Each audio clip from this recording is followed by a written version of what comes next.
Hello, and welcome to show number 2348 of Eyes on Success, a weekly program covering a wide variety of topics of interest to people with vision loss.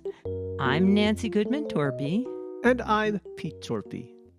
When you're completely blind, you can't go out and just, I guess, like visually socialize in the same way. And that's something I was really, really worried about when I first lost my vision. So the internet has kind of, I don't know, taken down that barrier. So I've got, blind friends now.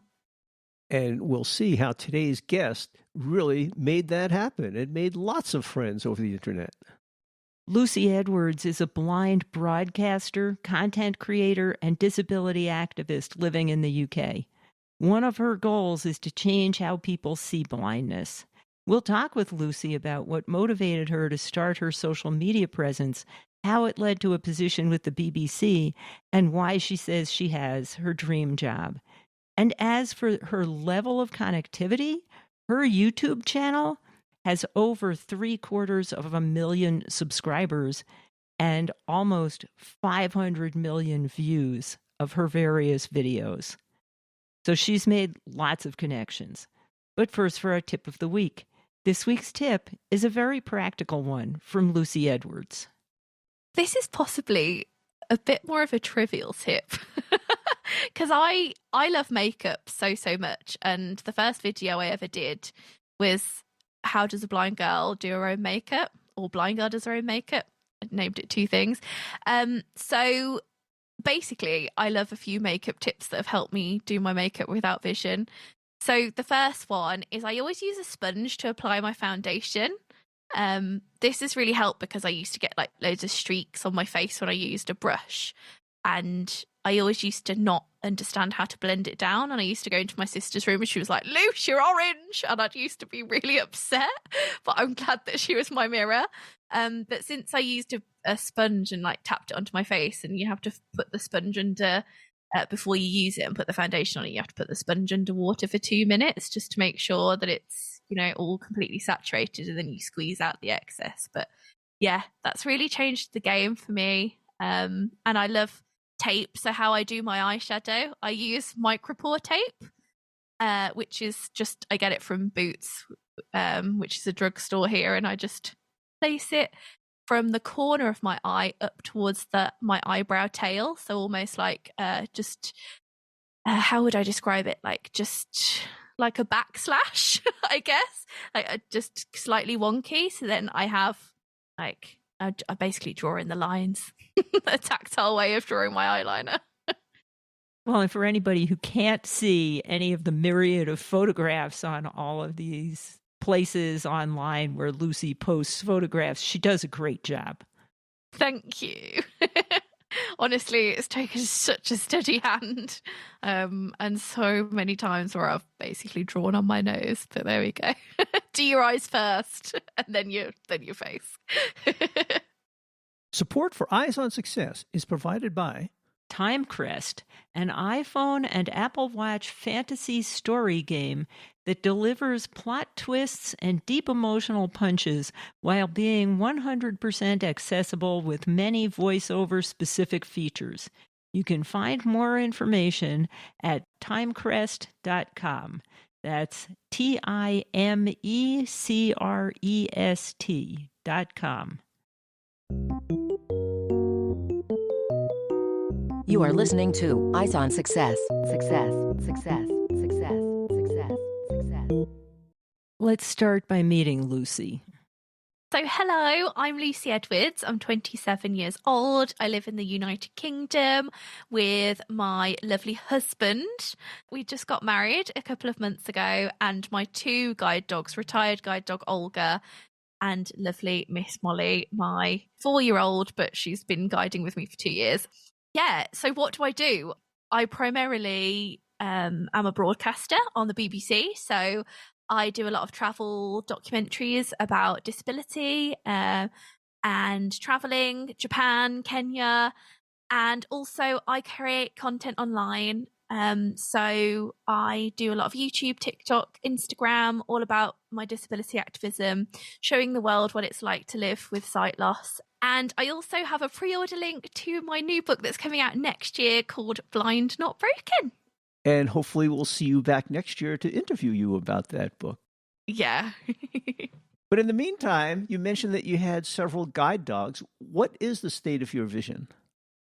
Yes, so I am totally blind. So I lost my eyesight in my right eye at age 11 and left eye at age 17 due to 2 retinal detachments. I have a really rare genetic condition called incontinenti pigmenti. So yeah, I can't see anything at all. So I guess you've had to make some adjustments, and hence your advocacy and YouTube channel, which we'll talk about in just a minute. Eyes on Success is made possible in part by our corporate partners. Underwriting pairs the impact of targeted marketing with the integrity of community goodwill. Learn more by sending an email to hosts@eyesonsuccess.net. This week's focus topic is Lucy Edwards' work to raise awareness of blindness issues and to advocate on behalf of people with all disabilities. Lucy, tell us about your YouTube channel. What does it cover and what is it about? Yeah, so I have a YouTube channel. I started posting back in 2014 and I lost my vision a couple of years earlier. So I wanted to just find a community, somewhere that I can just talk about the grief, the loss, the ability and disability, and also find my community. I didn't feel like I was represented in TV or media. So I wanted to have an outlet, and also it was an amazing step up to get into traditional broadcasting and have my portfolio and sizzle reel all online. But I absolutely adore what I do. Primarily at the minute, it's short form content, so short, snappy videos on YouTube Shorts, and then also on TikTok and Insta. Just basically traveling the world, going everywhere from like Disney in Tokyo to, just up the road with my guide dog, talking to my followers about how life with sight is. Well, and some of the videos you have up there are just day-to-day things that you do in your normal life. How do you put on makeup? How do you do anything without vision? Because a lot of people who can see just can't imagine how you do it without that. Yeah, I think it is hard, isn't it? Because until you become disabled yourself, you know nothing about, having a disability. I acquired it, and it's about learning on the job. It definitely has been for me. So when I felt like I'd done a task and done it, relatively well, I would kind of celebrate by filming myself doing it and be like, guys, I could do it. That was the first triumph of doing my makeup. That was one of the videos that first went viral. How does a blind girl, blind girl does her own makeup. So yeah. And if you're wondering how she does that, her tip from about 5 minutes earlier in this show describes just that. It sounds like this sort of served a dual purpose in your life. It not only allowed you to deal with the transition to your blindness and learning how to be visually impaired, but it also sounds like it was a stepping stone towards getting your job with the BBC. Is that right?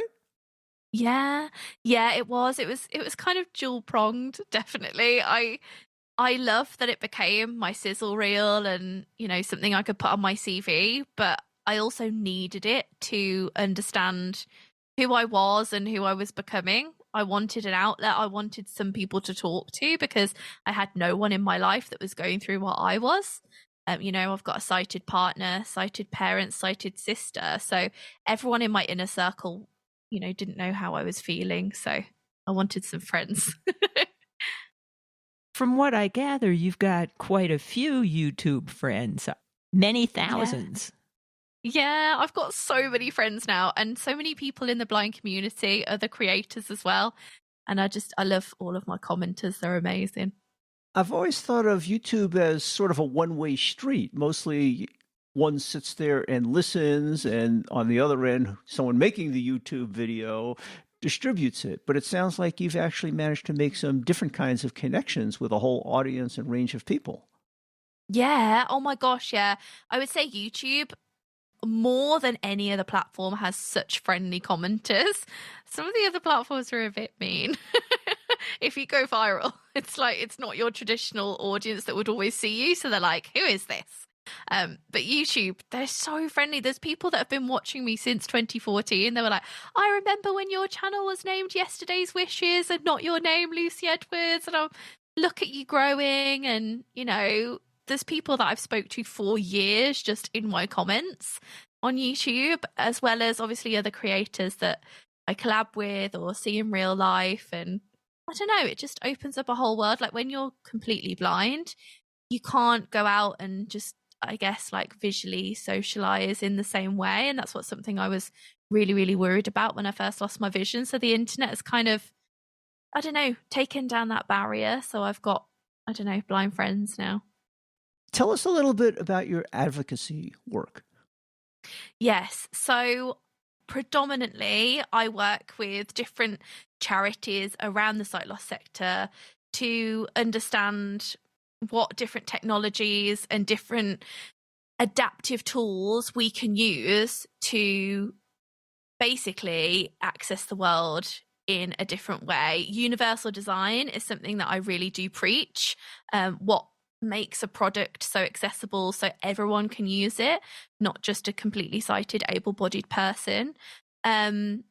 I also work with a charity. So I work with guide dogs a lot. I take Miss Molly with me everywhere. So she's been on TV, radio, you know, you always hear Miss Molly in the background. And I've ran the London Marathon for guide dogs, and we raise so much money. I constantly work for a charity called Speakers for Schools, where I volunteer my time and I do lots of different Zoom calls into schools with able-bodied and disabled children, so they can understand my message, what it means to be disabled, because, you know, there's not a lot of training within school settings about disability, and I really wanted to change that. And I don't know, if I knew about disability when I was at school, I would have seen it as something that was just completely normal, not something that I was scared to acquire. So I'm really passionate about that. And of course, the RNIB, I've got quite a lot of work coming up with them soon. The Royal National Institute for the Blind, which is one of the main charities here in the UK. So yeah, it's all about, I guess, also working with people like Navilens, who are actually a company, but they have their app completely free to use. And what Navilens is, it's a code that brands can put on their packaging, and then you download it as the user, Navilens or Navilens Go, onto your iPhone as something completely free, as I mentioned. And you can actually scan any product that's got it on the packaging. It's just printed on the front there, and you can understand what the ingredients are, how to use it. So Navilens was originally created to help people with indoor navigation and even outdoor navigation, and we've done a couple of episodes about them, and I think it's one of the more clever navigation systems that's been developed. It's at Euston Station in London as well, and it updates all very seamlessly with the train times. So I'm just constantly impressed by it.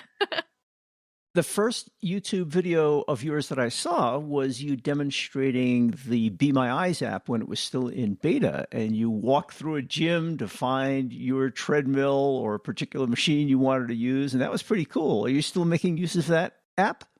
I am. I adore Be My Eyes. I'm actually an ambassador for them. So I do a lot of work with the company on how to make Be My Eyes better, with just internally with the AI and also with the specialized help tab and the different brands on there. What's really amazing about Be My Eyes is that you can just basically throw the AI into any different scenario and it just learns every single day with what you tell it. That also really freaked me out when I first scanned things, because I was like, how do you know what is in my fridge, AI? This is so creepy. But it also then sped me up. So, you know, when I'm doing my washing and I'm trying to tell whether I've got, you know, blue clothes or white clothes and I don't want them to go in the wash together, it's really cool for that too. It is amazing the detailed descriptions that Be My Eyes can give of pictures that you take and the follow-up questions you can ask. It is shockingly interesting. Yeah, in fact, I never used the sighted volunteer in the Be My Eyes app. There's just a little bit of a hurdle to get over talking to a real human. You don't want to bother them, et cetera. You feel like they're in your house, but interacting with the AI is, I've done that a lot. Yeah, I get it. It's like now I'm a bit like shameless about it. I don't care if they see my messy, I don't know, closet or whatever. But yeah, I think before I used to always think, I need to tidy before I put my video on. And now AI's kind of taken over. I used to stitch little braille tags in the underside of the collar of all of Pete's shirts and on the back of his neckties, and you could tell this was a long time ago. But then we retired and everything matches blue jeans, so we've dispensed with the little braille tags. Fair play. We'll be speaking with the founder and lead of Be My Eyes next week if you want to hear more about that. It sounds like you've adjusted to losing your eyesight pretty well. I mean, you sound pretty happy. You're involved in lots of advocacy work, getting out the message, working at the BBC, and you keep very busy. How does all that work? Yeah, I don't know. You tell me, honestly. No, I'm joking. I'm super busy. I own my own company and I employ my family, and I'm so happy to do what I do because of social media and being a presenter. It's my dream job, and I don't know. I just count my lucky stars every day. Like I think about my why. I always do. Like, what would little Lucy's want to see, want to hear? Like, how can I be a role model for other people? Because I remember how ill I felt, and I had a mental breakdown when I first lost my vision. When I was 17 to about 19, I was in a really dark place to try and understand who I was. I managed to get through my A levels, but I actually got A-star BB in them, which is like my further education after school. I don't know what you guys call it, but basically around the time that I was going to uni, I actually got into law school with those grades. And I dropped out of law school, and I'm not afraid to say that I think it was a really positive thing for me to do, although at the time it felt really negative, and it was just something that I felt too ill to try and learn at that time. And then it kind of put me on the path of who actually am I and what do I actually want to do. So that's when I applied for the BBC, and the rest is history, really. But I think people often don't talk about the low points, and it's so important. I think I always talk about micro failures. People see, Lucy Edwards, travel show presenter on the BBC, but they don't see how many commissions that I've actually sent that have had no's, or, the different discrimination I faced trying to get into buildings with my guide dog. But, you just got to keep swimming, as Dory on Finding Nemo says. That's an interesting point. We often see people after their successes, and you say, wow, this person did really well. They overcame challenges, but you don't really realize the struggle they might have gone through, or the kind of barriers they had to overcome, and the darker points and the failures. We learn from our failures, right? I love it. I always say that there's probably 10 no's and 1 yes. And it's how you get up from those micro failures every single day. I wake up and possibly, I have to delegate a task that I had on my to-do list to someone sighted or able-bodied in my company, because suddenly the social media app has decided to update, and the alt text, image descriptions, or buttons are in the different place, and they say button, button, button at me. And then I'm like, and I used to be like, and then that would, knock me down for a good few hours. And I'd just think, why me? And now, because that's happened so many times, I have become more resilient to it. But I just want to say to anyone just first losing their eyesight, you will have that mental struggle first. And I think, unfortunately, it's something that still happens, and we still have to deal with it. But it has made me a stronger person, and I love my blindness for that. And I'm guessing the book that you plan on publishing next year will cover some of this and how you went through all this transition. Yes, everything. I always used to go, tell myself that blindness was a burden and all of these different negative words to do with my disability, I just thought, oh, there's such a cloud over me right now. And the reason that it's called Blind Not Broken is because finally I believed in the social model of disability, where the world around me needs to be the thing that needs to be fixed, not me. You know, I really was entrenched in that medical model. I thought I needed to be fixed. I thought I was the wrong thing, and my mental health was struggling because of it. And you know, in my book, you can pre-order it now, but I thought it was really important for my now husband to have a say in that book, to really just tell people like what it's like to be 16 and 17 years old, having a sighted girlfriend, and then, you know, 2 months into our relationship, he stuck by me, and we went blind together. Again, I don't mean that to be offensive at all, because Ollie is a completely sighted person, but he definitely emotionally went through that journey with me. We learnt Braille together. He can sight read it.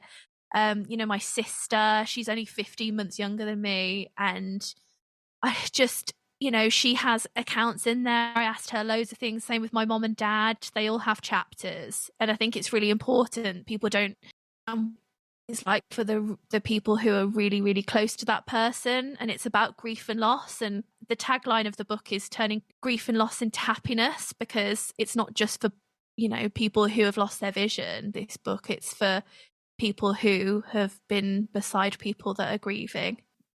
Well, I thought your other comment about you and your husband going through blindness together was really appropriate, because you really do face those things together. It changes everybody's lives, and everybody has to accommodate. I always worry, actually, when I say that.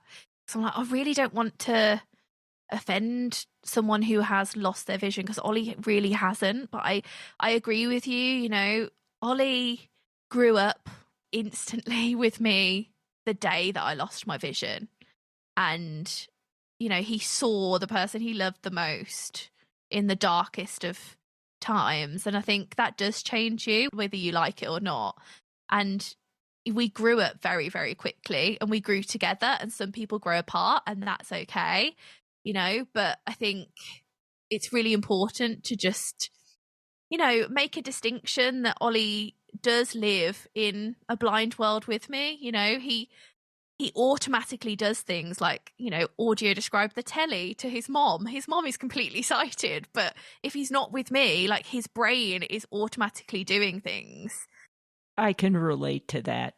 I sometimes find myself audio describing in my head, even if I'm the only one seeing it, if there's no one else in the room. Yeah. Wow, really? You know, I'm just so used to doing that for Pete. Yeah. It's like, how would I describe this to Pete? Yeah. It's so innate, isn't it? Yeah. Yeah. And it just comes naturally. It's not like, you know, it's a chore. It's just part of life. That's what Ollie says to me. I think he's just proved to me that he always says blindness is a gift, and I don't know, it gives me confidence, I think. It can be. There are positive and negative aspects of everyone's life and how they live it, and abilities and skills, right? I mean, I've noticed positive aspects of being blind also, but you know, you take the good and the bad, right? Definitely.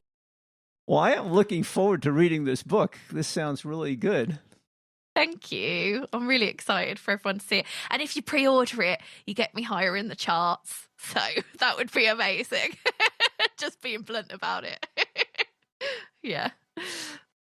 And here's one example of one of Lucy's short videos. And like the others, it is not only short and to the point, but very genuine and heartfelt. I'm going to bedazzle my cane for my wedding. We bought some gems online. We'll see how this goes. My lovely sister is helping me. So we found these sticky back sheets of rhinestones online. Initially, we thought we were going to have to glue every individual rhinestone on the cane. And Alice, bless her, was willing to do that. But this took a lot less time. What do you guys think? It is beautiful. It's just glowing in the sun. Is it? Oh, it's so special that this is the first time you've ever done it, and it's for my wedding. Oh, I love it. Thank you, thank you, thank you, thank you, thank you. Okay, love you. listening to Eyes on Success. Success, success, success, success, success. Now for this week's final item, how to learn more about Lucy Edwards' social media presence, her advocacy work, her upcoming book, and how to contact her. Well, Lucy, if people want to find your YouTube channel to listen to some of your exciting episodes, where would they do that? Yes, so I am on youtube.com/Lucy Edwards. I've actually about to host a podcast with Ollie all about interabled relationships. So that's coming soon. And also you can find me on TikTok at Lucy Edwards as well on TikTok, and Instagram at Lucy Edwards Official. So yeah, new content always. So your name is pretty straightforward, but can you spell at Lucy Edwards? Of course. So it's at LucyEdwards. And then Instagram, it's at LucyEdwardsOFFICIAL. And you have a website as well, right? I do. It's LucyEdwards.com. .com. And you're expecting your book to come out sometime in the first quarter of next year or so? Yes, so March next year, middle of March, but it's on Amazon right now in every territory. So if you just type in Blind Not Broken, that's BLIND space NOT space BROKEN into Amazon, then you'll find it. And hopefully we can be talking to you about the book before it comes out after we have read it. Yeah, that sounds amazing. Okay. That'd be really cool, guys. And of course, if you missed any of that information in the audio, you can always find it in the show notes with this episode, which is 2348 at www.eyesonsuccess.net. If you enjoy Eyes on Success, hey, be sure to share it with a friend. Or you can join our weekly announcements only list if you want to know about upcoming shows by sending an email to eyesonsuccess plus subscribe at googlegroups.com. We also have a discussion forum if you want to connect with other listeners, and you can join that by sending an email to EOS_discuss plus subscribe at googlegroups.com. And we hope to see you there on some of those forums. That's it for today's show. Next week on Eyes on Success, we'll be talking about Beyond Human Eyesight, AI and visual assistance. The Be My Eyes app now offers users their choice of whether to work with a sighted volunteer, an AI bot, or specific people in their own group of friends and family.